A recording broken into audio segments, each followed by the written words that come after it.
Okay, this is my first recording for Theater 2201, speaking voice and performance, so I'll just follow the instructions on the sheet here. My full name is Andrew Scott Thorsland, though I go by Drew. I grew up in Denver, Colorado. My first language is English. I don't know any other language, but I would like to learn Japanese. If I had 3 wishes, not really sure about that.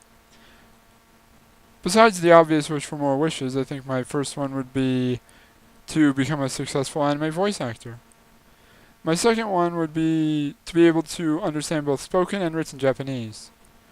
My third wish would probably be to not have the illness myotonic muscular dystrophy. Then again, that illness made me who I am today, so not sure about the third one. Next part of the assignment is the recording of Arthur the Rat, so move on to that.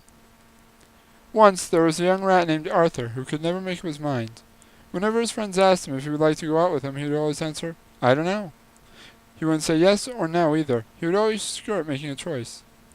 His Aunt Helen said to him, "Now look here, no one's going to care for you if you carry on like this. You have no more mind than a blade of grass."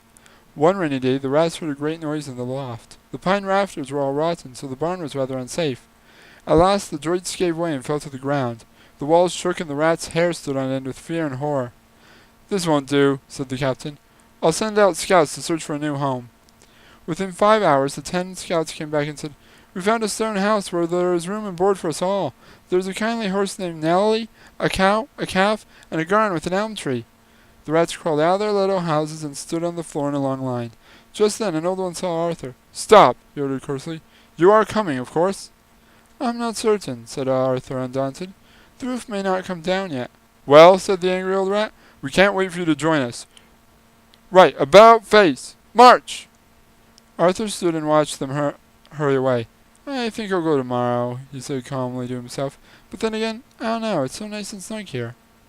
That night there was a big crash. In the morning some men, with some boys and girls, rode up and looked at the barn. One of them moved aboard and saw a young rat quite dead, half in and half out of its hole. Thus the shirker got his due. And that's it.